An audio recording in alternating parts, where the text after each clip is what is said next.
बच्चों, हम लोग अभी बात करने जा रहे हैं लिंग सहलग्न लक्षणों की। लिंग सहलग्न लक्षण ये आपके मेंडेलियन विकार या मेंडेलियन वंशागति को फॉलो करते हैं। और जैसे आपको पता है कि लिंग गुणसूत्र जो है वो एक्स और वाई होता है मनुष्यों के अंदर।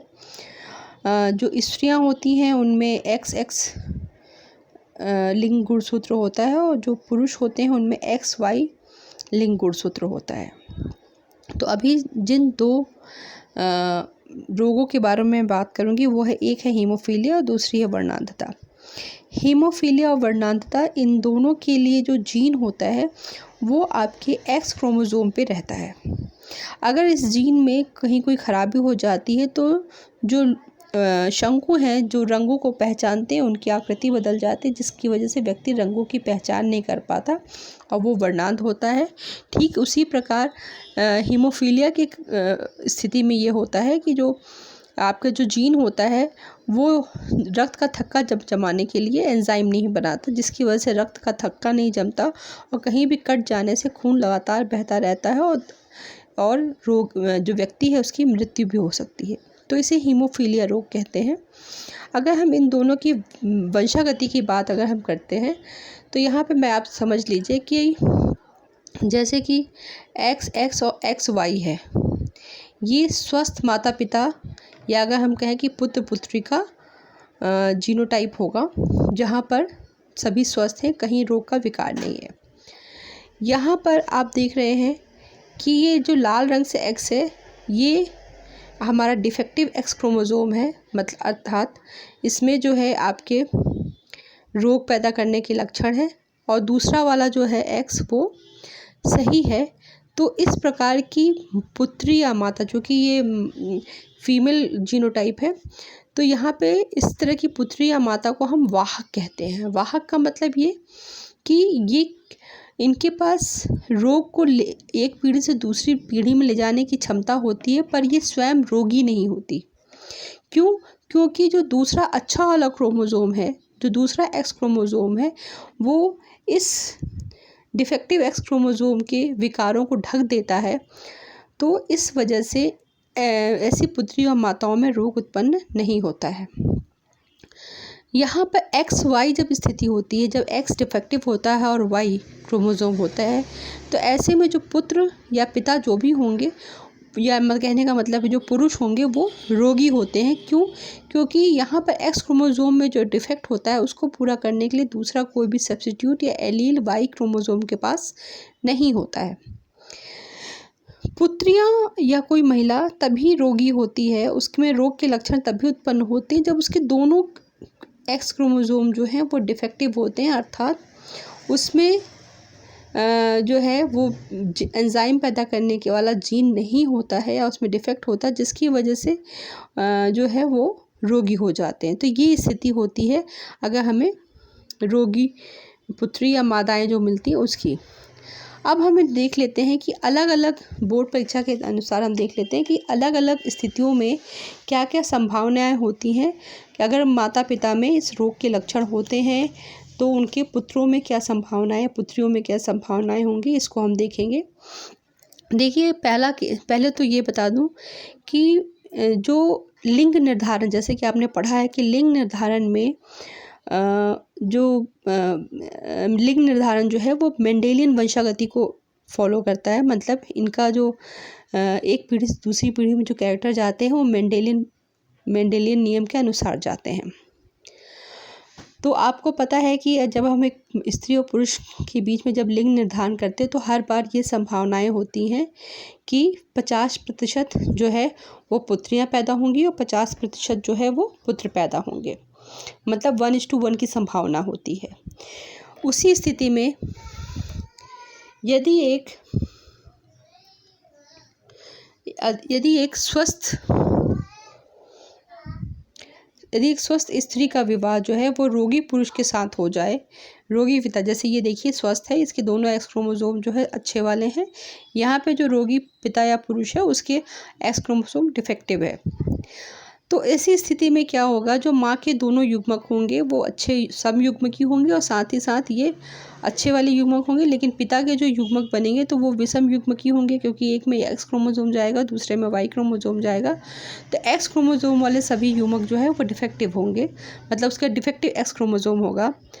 अब जब हम इन्हें मिलाएंगे तो हमारा क्या होगा कि ये जो पिता का एक्स क्रोमोसोम है, मैं बता दूं आपको, इसके पहले भी बताया कि पिता का एक्स क्रोमोसोम है वो दोनों पुत्रियों में जाता है, और तो इस प्रकार दोनों पुत्रियां जो पैदा होने की जिनकी संभावना होगी, तो वो सभी पुत्रियां जो हैं उनमें रोग के लक्षण पैदा तो नहीं होंगे, क्योंकि मतलब वो रोग रहित होंगी, लेकिन उनको में रोग को अगली पीढ़ी में ले जाने के लिए क्षमता होगी, इसलिए ये रोग की वाहक कहलाएंगे, क्योंकि इनका एक क्रोमोसोम आप देख रहे हैं कि वो डिफेक्टिव वाला है, विकार, इसमें एक्स विकार पाया जाएगा। तो ये सभी की सभी वाहक होंगी 50% और 100% वाहक होंगी।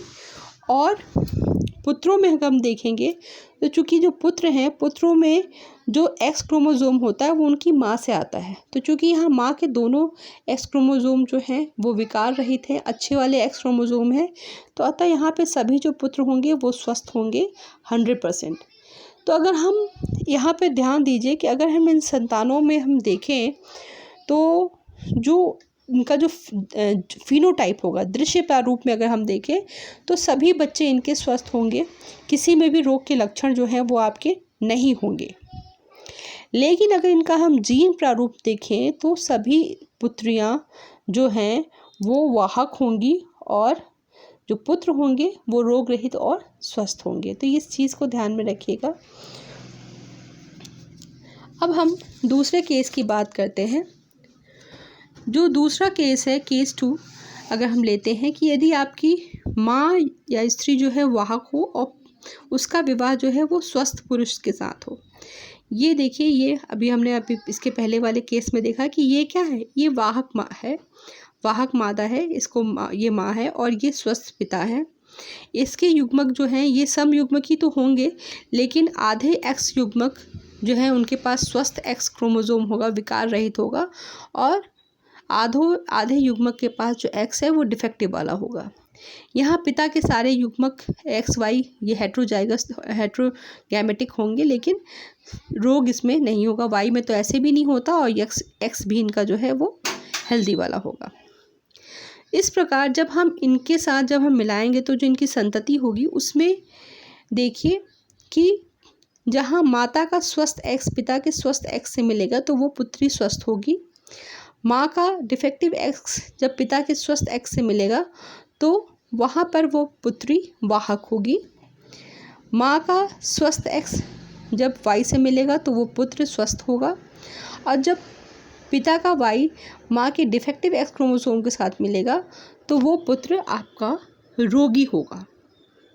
अर्थात 50% पुत्र जो हैं वो स्वस्थ होंगे और 50% पुत्र जो हैं रोगी होंगे।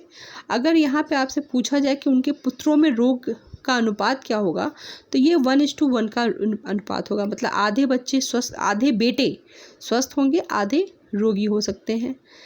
और पुत्रियों में भी वही संभावना होगी, रोग तो किसी में नहीं आएगा, क्योंकि रोग के लक्षण किसी में नहीं आएंगे, रोग नहीं उनमें होगा, लेकिन 50% लड़कियां जो हैं उनकी वाहक होंगी। ठीक इसी प्रकार अगर हम केस 3 देखते हैं कि यदि वाहक स्त्री का विवाह जो है हम रोगी पुरुष के साथ कर देते हैं, ऐसी परिस्थिति में क्या होगा।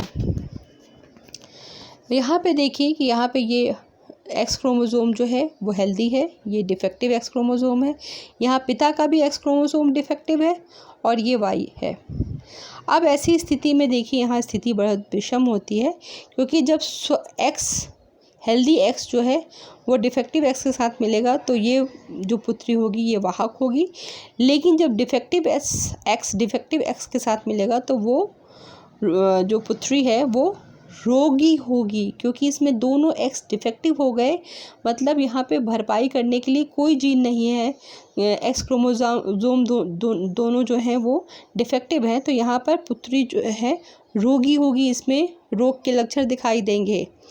और इसी प्रकार जो पुत्र माता के स्वस्थ एक्स के साथ मिलने से बनेगा वो पुत्र स्वस्थ होगा, और जो डिफेक्टिव एक्स के साथ मिलने से बनेगा वो पुत्र रोगी होगा। मतलब यहाँ पे देखिए, अगर हम पुत्रियों में अनुपात देखें तो यहाँ पे भी 1:1 का होगा, क्योंकि ये वाहक होगी लेकिन इसमें रोग के लक्षण नहीं आएंगे। मतलब इसको बाहर से देखने में ये स्वस्थ होगी, रोग रहित होगी। तो यहाँ पे भी अनुपात 50 का है, मतलब प्रतिशत के आधार पे 50-50, अनुपात के आधार पे 1:1।